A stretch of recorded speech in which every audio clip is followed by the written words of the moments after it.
Hey everyone, कैसे हैं आप सब। उम्मीद है आप सब लोग बहुत अच्छे होंगे और आपकी पढ़ाई भी बहुत अच्छी चल रही होगी। सो आज के इस लेक्चर में हम पढ़ने वाले हैं प्रीपोजिशन के बारे में।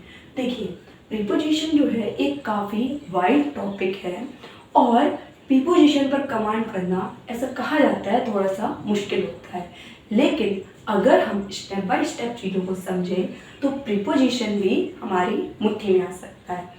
देखिए, सबसे पहले तो हमें प्रीपोजिशन वर्ड का मतलब पता होना चाहिए कि आखिर ये प्रीपोजिशन होता क्या है। प्रीपोजिशन जो वर्ड है ये दो शब्दों से मिलकर बना है, एक है प्री और एक है पोजीशन।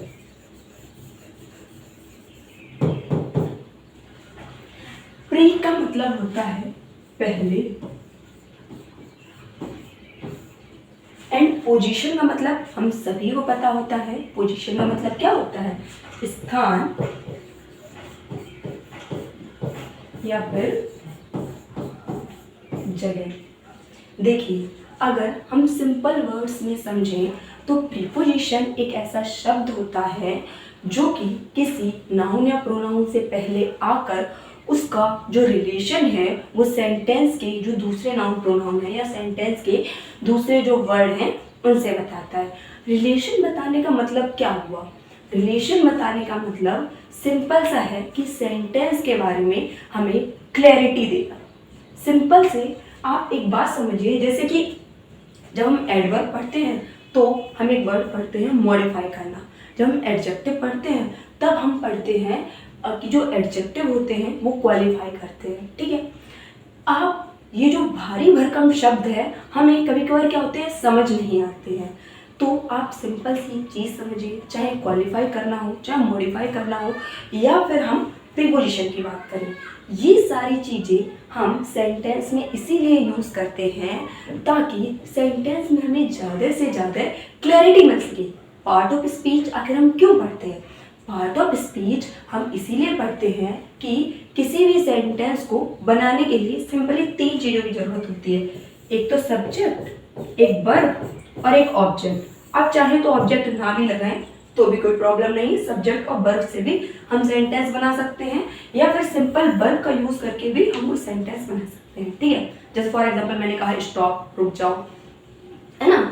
तो आखिर प्रीपोजिशन हो गया, एडजेक्टिव हो गया, एडवर्ब हो गया, इन सबको पढ़ने की क्या ज़रूरत है? इन सबको हम इसलिए पढ़ते हैं ताकि सेंटेंस में हमें क्लैरिटी मिल सके। क्या मिल सके? क्लैरिटी मिल सकते, सेंटेंस की हम डेप्थ में जा सकें। अब जैसे कि मान लीजिए हम शादियों में जाते हैं, ठीक है, शादियों में नए नए लोग मिलते हैं, ठीक है, शादियों में हम किसी को देखते हैं। देखिए, शादियों में जनरली क्या होता है, सब लोग अच्छे से तैयार होते हैं और अच्छे से ही बात करते हैं, तो हमें उनकी ऊपरी ऊपरी चीज़ें दिखती हैं, लेकिन जो लोग उनके साथ रहते हैं वो उनकी डेप्थ की भी चीज़ें जानते हैं। तो जो गाइस ये पार्ट ऑफ स्पीच होते हैं, ये सेंटेंस में इसी चीज़ का काम करते हैं कि जैसे इंसान के बारे में जानने के लिए हम उसके साथ रहते हैं या फिर हमें उसके जो आसपास के लोग हैं हम उनसे बातें करते हैं तो पता चल जाता है, उसी तरह से सेंटेंस के बारे में जानने के लिए हम क्या करते हैं, हम पार्ट ऑफ स्पीच का यूज़ करते हैं, हम एडजेक्टिव का यूज़ करते हैं, हम एडवर्ब का यूज़ करते हैं, हम प्रीपोजिशन का भी यूज़ करते हैं और हम कंजंक्शन का भी यूज़ करते हैं, जो कि हमारा नेक्स्ट टॉपिक है। तो प्रीपोजिशन क्या होता है? प्रीपोजिशन सेंटेंस में हमें, अगर हम डेफिनेशन में देखें जो हमारी किताबी लैंग्वेज होती है, तो उसके हिसाब से जो प्रीपोजिशन होता है वो क्या होता है, किसी नाउन या प्रोनाउन से पहले आकर उस नाउन या प्रोनाउन का रिलेशन सेंटेंस के दूसरे शब्दों से बताता है या फिर सेंटेंस के दूसरे नाउन या प्रोनाउन से बताता है। सिंपल आप इतना समझिए कि प्रीपोजिशन है वो सेंटेंस में अगर आएगा तो वो सेंटेंस के बारे में क्लैरिटी देगा, सेंटेंस के बारे में बताएगा, कोई काम कब हो रहा है, कितने टाइम हो रहा है, किस जगह पर हो रहा है, ये सारी चीज़ें भी हमें बताता है। और for example, Ramesh is at the school. Ramesh जो है स्कूल गेट पर है, तो ये जो एट है, एट हमें सेंटेंस में क्लैरिटी दे रहा है कि रमेश कहाँ पे है, रमेश स्कूल गेट पर है। और देखिए, स्कूल क्या होता है हमारा, स्कूल हमारा नाउन होता है और रमेश क्या है, रमेश भी हमारा क्या है, नाउन है। तो नाउन का नाउन से रिलेशन बताया जा रहा है, नाउन के पहले आकर प्रीपोजिशन है, इस रमेश का रिलेशन बता रहा है कि रमेश कहाँ पर है, रमेश स्कूल के गेट पर है। Next sentence, I am waiting for my friends, मैं अपने मित्रों का इंतजार कर रही हूँ। तो यहाँ पर भी ये जो फॉर है ये रिलेशन बता रहा है, किसमें रिलेशन बता रहा है, इस आई में, और ये जो फ्रेंड्स है कि मैं अपने दोस्तों का इंतजार कर रही हूँ। तो प्रेपोजिशन क्या है, सेंटेंस में क्लैरिटी देने के लिए यूज हुआ है, सेंटेंस में हमें जगह बताने के लिए यूज हुआ है, या फिर सेंटेंस में हमें रिलेशन बताने के लिए यूज हुआ है। अब जगह बताना इन द सेंस, जैसे ये वाला हमारा सेंटेंस है, जगह बताने के लिए वैसे एडवर्ब का यूज करते हैं, लेकिन जगह बताना इन द सेंस हम इस जगह को इस प्रेपोजिशन की हेल्प से बता रहे हैं कि वो स्कूल के गेट पर है। अब इस प्रेपोजिशन के क्या होते हैं, कुछ रूल्स होते हैं। देखिए लैंग्वेज जो होती है ना, लैंग्वेज को अगर आपको समझना, आपको सीखना है, तो उसका सबसे अच्छा तरीका होता है उसका एप्लीकेशन। आप जितना ज़्यादा से ज़्यादा हो सके उसका एप्लीकेशन किया करो, ठीक है, क्योंकि ये कोई मैथ या साइंस नहीं है कि जिसमें हम फॉर्मूला लगा दें और हम रख लें। देखिए रूल्स हालांकि हमेशा फॉलो नहीं होते हैं, रूल्स हमने इसलिए बनाए हैं इंग्लिश ग्रामर में ताकि चीज़ों को हम सिस्टमेटिक वे में पढ़ सकें। लेकिन जो इंग्लिश होती है वो एक लैंग्वेज होती है, ध्यान रखिएगा, the more you practice the more you learn. अब सबसे पहले हम रूल की तरफ आगे बढ़ते हैं। सबसे पहला जो हमारा बेसिक रूल है प्रीपोजिशन का वो ये है, जब भी हम किसी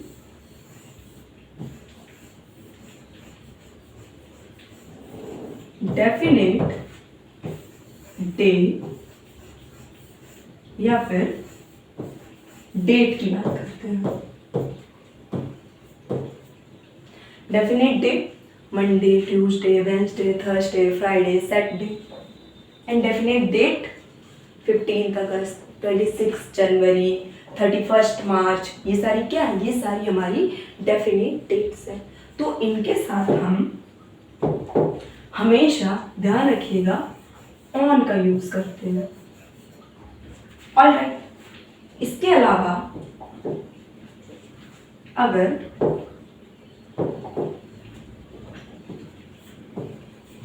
हमें डेफिनेट टाइम या फिर हमें डेफिनेट लोकेशन दी हो, टाइम 5 o'clock, 6 o'clock, 5:30, 5:15, 1 o'clock, ये सारे क्या है, ये सारे हमारे टाइम है। लोकेशन, लोकेशन क्या है, मैनपुरी, वो गाँव, लोकेशन क्या है, कनॉट प्लेस, लोकेशन क्या है, आपके गांव का नाम, जो भी आप बोले। तो ये सारी क्या है, हमारी लोकेशन है। लोकेशन का जो हिंदी मतलब होता है वो होता है जगह। इन सभी के साथ याद रखिएगा हमेशा हम यूज करते हैं एट का। ऑलराइट, इसके अलावा अगर हम बात करें डेफिनेट मंथ या फिर डेफिनेट ईयर की, डेफिनेट मंथ जैसे कि जनवरी, फरवरी, मार्च, अप्रैल, मई, जून, जुलाई, अगस्त, सितंबर, अक्टूबर, नवंबर, ये सारे क्या है, हमारे डेफिनेट मंथ्स हैं। इतने ही तो मंथ होते हैं, मंथ कितने होते हैं, 12 होते हैं। एंड डेफिनेट ईयर 2020, 2021, 1993, 1968, 1694, ये सारे क्या है, ये सारे हमारी डेफिनेट ईयर्स हैं। तो इन दोनों के साथ हमेशा ही हम इनका यूज करते हैं। और डेफिनेट का मतलब होता है गाइस निश्चित। डेफिनेट का जो हिंदी मीनिंग होता है निश्चित, यानी कि डेफिनेट डे हो गया, निश्चित दिन के साथ हम ऑन का यूज करते हैं। डेफिनेट डेट हो गई, निश्चित तारीख हो गई, उसके साथ हम ऑन का यूज करते हैं। डेफिनेट टाइम हो गया, उसके साथ हम एट का यूज करते हैं। डेफिनेट लोकेशन हो गई, उसके साथ भी हम एट का यूज करते हैं। डेफिनेट मंथ हो गया, उसके साथ हम इन का यूज करते हैं। डेफिनेट ईयर हो गया, इसके साथ हम इनका यूज करते हैं। तो आप इस चीज़ को हमेशा याद रखिएगा, ये काफ़ी ज़्यादा हेल्पफुल है। जब हमें फिल इन द ब्लैंक्स कभी मिलते हैं तो इनकी हेल्प से हम बहुत आसानी से सेंटेंस को या फिर जो हमें क्वेश्चन दिया गया उसको हम कर सकते हैं। और हम डेली लाइफ में भी अगर हम डे से रिलेटेड, डेट से रिलेटेड, लोकेशन से रिलेटेड, मंथ से रिलेटेड या फिर ईयर से रिलेटेड कुछ बात करते हैं तो वहाँ पर हम इनका यूज़ करके आसानी से अपनी बात को कह सकते हैं या फिर कहीं आसानी से सेंटेंस को बना सकते हैं। ऑलराइट, अब इसके कुछ एग्जाम्पल्स देखते हैं। देखिए यहाँ पर मैंने इसके कुछ एग्जाम्पल्स लिखे हैं। ये जो एंड का जो पार्ट है उसको मैंने बदल दिया है।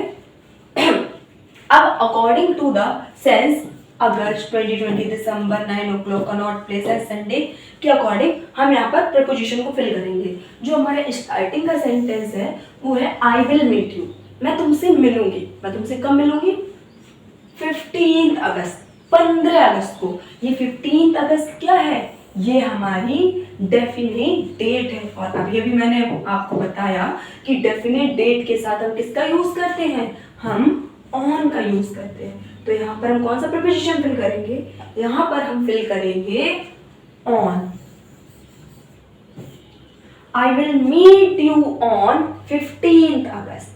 Next is I will meet you 2020। 2020 क्या है? सोचिए, बताइए बताइए 2020 क्या है? 2020 हमारा एक ईयर है और 2020 एक ही बार आया है, दो बार नहीं आता है। 2020 एक ही बार आया है, ये हमारा एक डेफिनेट ईयर है, निश्चित ईयर है। और हम डेफिनेट ईयर के साथ क्या लगाते हैं? ईयर के साथ हम इन लगाते हैं। तो इस सेंटेंस में हम लिख देंगे इन। हालांकि ये सेंटेंस थोड़ा रॉन्ग हो जाएगा अगर आज के पर्सपेक्टिव से देखें, क्योंकि अभी हमें पता है 2026 चल रहा है तो फ्यूचर का इसके साथ नहीं लगाएंगे। लेकिन आप मान लीजिए कोई पास्ट में ये बात बोल रहा है कि आई विल मीट यू, यहाँ पर मैं लिख ही देती हूँ 2020 छोड़कर यहाँ पर लिख दूँ 2027। हालांकि ये सारे हाइपोथेटिकल सेंटेंस हैं, इनको जब हम डेली लाइफ में यूज करते हैं तो अकॉर्डिंग टू द सेंस करते हैं। Alright, next is I will meet you December. अब दिसंबर क्या है? दिसंबर हमारा एक मंथ है। दूसरी चीज, दिसंबर हमारा एक डेफिनेट मंथ है। तो हमने पढ़ा था हम मंथ के साथ किसका यूज करते हैं? मंथ के साथ हम इन का यूज करते हैं। तो यहाँ पर क्या करेंगे? यहाँ पर हम करेंगे इन दिसंबर, मैं तुमसे दिसंबर में मिलूंगी। Next is I will meet you 9 o'clock। अब मैंने आपको बताया था 9 o'clock क्या है? ये हमारा टाइम है और टाइम के साथ हम किसका यूज करते हैं? टाइम के साथ हम एट का यूज करते हैं। यहाँ पर क्या लिखा है? एट। तो यहाँ पर हम किस प्रीपोजिशन को फिल करेंगे? यहाँ पर हम फिल करेंगे एट को। Alright, next sentence is I will meet you dash Connaught Place. देखिए, अगर आपको नहीं पता है कनॉट प्लेस क्या है तो कनॉट प्लेस जो है वो जो दिल्ली है, दिल्ली में एक फेमस जगह का नाम है। उस जगह का नाम है कनॉट प्लेस। जैसे हम बोलते नहीं है ना कि ये वाली चौक है, जगह के नाम होते हैं, तो उसी तरह से ये जो कनॉट प्लेस है दिल्ली की इस एक फेमस जगह का नाम है। तो क्योंकि हम डेफिनेट प्लेस की बात कर रहे हैं या डेफिनेट लोकेशन की बात कर रहे हैं, प्लेस लोकेशन एक ही बात होती है, तो हम उसके साथ किसका यूज करते हैं? हम एट का यूज करते हैं। तो यहाँ पर हम एट का यूज करेंगे। I will meet you at Connaught Place, मैं तुमसे कनॉट प्लेस पर मिलूंगी। Next is I will meet you dash Sunday, मैं तुमसे संडे को मिलूंगी। तो ये संडे क्या है? संडे मंडे क्या होते हैं? हमारे डेफिनेट डेज होते हैं। और डेज के साथ हम किसका यूज करते हैं? हम ऑन का यूज करते हैं। डेफिनेट डे के साथ हम ऑन का यूज करते हैं। तो यहाँ पर हम कर देंगे I will meet you on Sunday.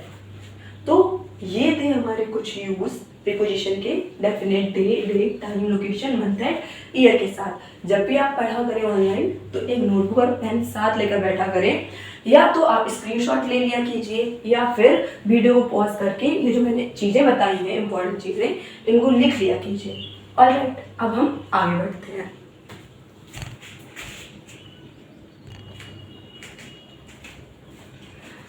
अब आगे की बात हम करते हैं। देखिए, आगे अगर मैं कहूँ जो हमारा रूल नंबर 2, इसको आप रूल 2 बोल लीजिए या फिर आप पॉइंट वाइज डाल के कीजिएगा। जैसे वो हमारा जो पहले मैंने बताया था वो पॉइंट नंबर 1 हो गया, ये हमारा पॉइंट नंबर 2 हो गया। अब अगर किसी की डेथ, डेथ को हिंदी में क्या बोलते हैं? मृत्यु। अगर किसी की डेथ एक्सीडेंट से हुई है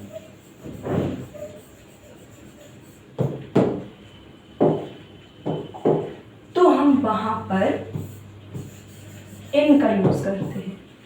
और अगर किसी की डेथ किसी डिसीज यानी कि बीमारी की वजह से हुई है, डिसीज का मतलब क्या होता है? बीमारी। एक्सीडेंट मीन्स दुर्घटना।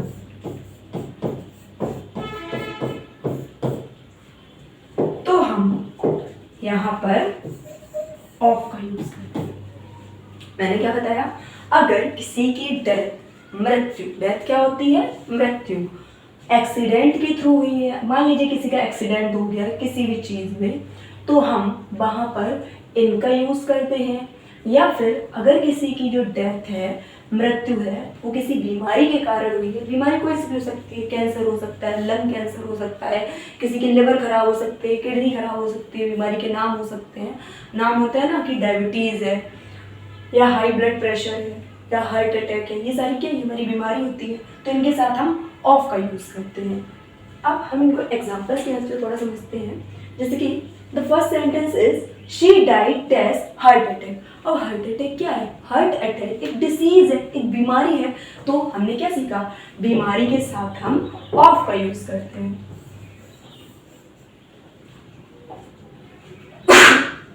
सॉरी, हमने क्या बताया था कि बीमारी के साथ हम ऑफ का यूज करते हैं। तो सिंपली हमने यहाँ पर क्या किया है? ऑफ का यूज कर दिया है। Next sentence is her uncle died death a road accident. अब यहाँ पर एक्सीडेंट आ गया, तो एक्सीडेंट जब होता है तो हम किस प्रीपोजिशन का यूज करते हैं? हम इन का यूज करते हैं। Alright, next sentence is her uncle died death. अच्छा, अभी देखिए जो हमारा ऊपर वाला सेंटेंस था, इस सेंटेंस में अंकल की जो डेथ हो रही थी, मृत्यु हो रही थी, वो एक्सीडेंट की वजह से हो रही थी, तो हमने यहाँ पे इन का यूज किया। लेकिन जो हमारा नीचे वाला सेंटेंस है, इस सेंटेंस में जो अंकल है उनकी डेथ किससे हो रही है? कैंसर से हो रही है। और कैंसर क्या है? कैंसर हमारी एक बीमारी है, कैंसर हमारी एक डिसीज है। और जब भी किसी इंसान की मृत्यु जो होती है डिसीज की वजह से होती है, तो हम वहां पर ऑफ का यूज करते हैं। ऑलराइट, तो हमने क्या सीखा? जब भी किसी की डेथ किसी बीमारी से होती है तो वहां पर हम ऑफ का यूज करते हैं। और जब किसी की डेथ किसी एक्सीडेंट से होती है तो हम वहां पर क्या यूज करते हैं? वहां पर हम इन का यूज करते हैं। अब यहाँ पर मैं आपको एक बात बता दूं, देखिए एक हमारा फ्रेज होता है डाई इन, इसको आप नोट करके डालिएगा, स्टार पॉइंट लगाइएगा। देखिए डाई इन हार्नेस ये हमारा एक फ्रेज है और ये हमेशा ऐसा ही लिखा जाता है। अब देखिए डाई इन हार्नेस का मतलब क्या होता है? डाई इन हार्नेस का मतलब ये होता है कि कोई इंसान किसी पद पर है, उस पद पर वो कार्य कर रहा है और उस पद पर रहते हुए ही उसकी मृत्यु हो गई है। अब मैं इसका आपको एक एग्जांपल देती हूँ। जैसे कि जो डॉक्टर एपीजे अब्दुल कलाम थे, वो कौन थे? वो हमारे देश के प्रेसिडेंट थे, हमारे कंट्री के प्रेसिडेंट थे एक टाइम पर, ठीक है, राष्ट्रपति थे। तो जब उनकी मृत्यु हुई थी उस समय पर वो एक स्पीच डिलीवर कर रहे थे, है ना। आई थिंक शायद उस टाइम पे वो प्रेसिडेंट थे या नहीं, लेकिन डाई इन हार्नेस का जो मतलब होता है वो ये होता है कि जब कोई इंसान किसी पद पर रहते हुए काम कर रहा होता है और उस समय पर उसकी मृत्यु होती है, तो वहां पर जो फ्रेज होता है उसके लिए हम डाई इन हार्नेस का यूज करते हैं। मान लीजिए कोई इंसान है वो प्रेसिडेंट है, या फिर कोई इंसान जो है प्रधानमंत्री है, कोई इंसान है किसी डिस्ट्रिक्ट का मजिस्ट्रेट है, कोई इंसान है प्रिंसिपल है, कोई इंसान है वो हेडमास्टर है। तो किसी पोस्ट पर रहते हुए जब किसी इंसान की डेथ हो जाती है वहां पर हम डाई इन हार्नेस का यूज करते हैं और इसको आप स्टार मार्क करके लिखिएगा। ऑलराइट, सेकेंड पॉइंट हो गया हमारा। अब हम थर्ड पॉइंट की तरफ करते हैं, या फिर हम रूल नंबर इसको थर्ड भी बोल सकते हैं। जब भी हम टूल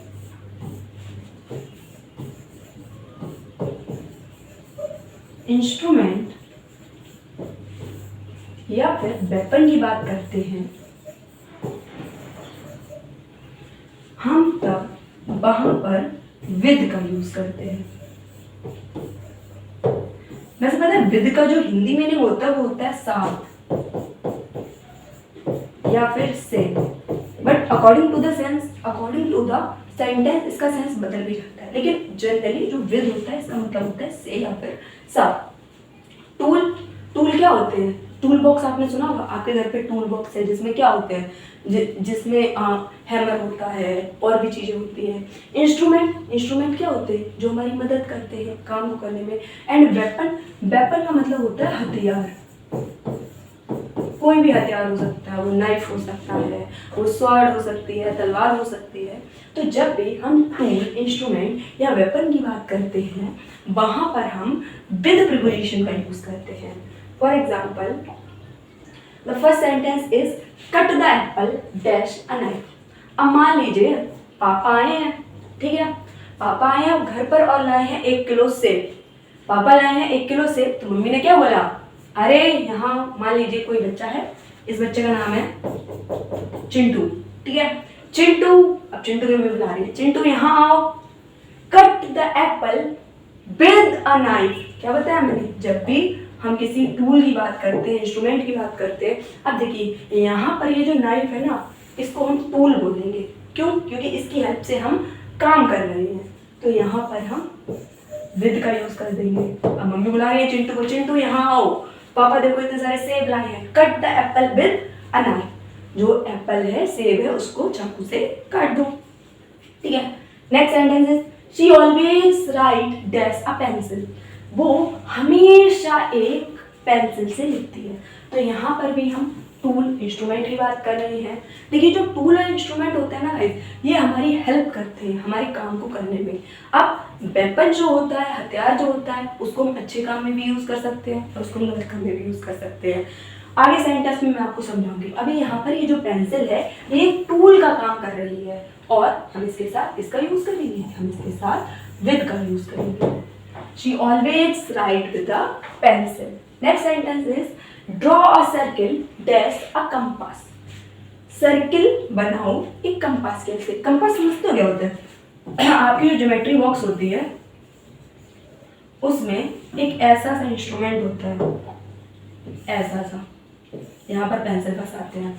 हिंदी में उसको बोलते हैं प्रकार। प्रकार सुना होगा ना? तो प्रकार को प्रकार कुछ ऐसा ही बोलते हैं। प्रकार को इंग्लिश में हम बोलते हैं कंपास, जिससे सर्किल बनाया जाता है। तो कंपास क्या है? टूल है। हम टूल के साथ किसका यूज करेंगे? विद का यूज करेंगे। अब जो हमारे नेक्स्ट सेंटेंस है, दिस इज द नाइफ, यह वही चाकू है, dash which she was murdered, जिससे उसका मर्डर किया गया था। अच्छा, सीआईडी देखा है आप में से किसी ने? सीआईडी सब लोगों ने देखा होगा आई थिंक। मैंने देखा है, मैंने बचपन में देखा है सीआईडी। अब तो नहीं देख पाती हूँ, अब तो पता नहीं आता है कि नहीं, लेकिन पहले सीआईडी आता था। तो उसमें क्या होता था सीआईडी में, जैसे कोई वेपन मिला, किसी का मर्डर हो गया है, वेपन मिला। अब एक टाइम के लिए इमेजिन करो कि तुम सीआईडी ऑफिसर हो, ठीक है। अब तुम गए किसी जगह पर, मर्डर हुआ है, ठीक है। अब तुम्हें पता चला मर्डर जो है वो नाइफ से हुआ है, गला काटते गए नाइफ से, ठीक है। अब तुमने देखा चाकू बड़ा हुआ है, तो तुम ऐसे बोल रहे हो, look this is the knife, this is the knife. Knife क्या हो गया यहाँ पर हो गया नाइफ वेपन। क्यों? क्योंकि किसी ने उस नाइफ से किसी का मर्डर कर दिया है, ठीक है।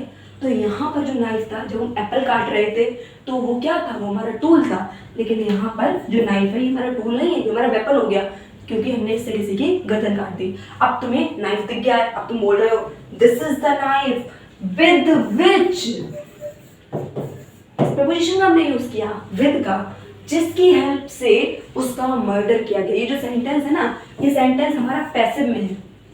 शी वॉज मर्डर, वॉज के साथ वर्ब की थर्ड फॉर्म का यूज किया गया है। तो उसने किसी का मर्डर नहीं किया है, उसका मर्डर हो गया है। So this is the knife, ये वही चाकू है जिससे उसका मर्डर हुआ था। ऑलराइट,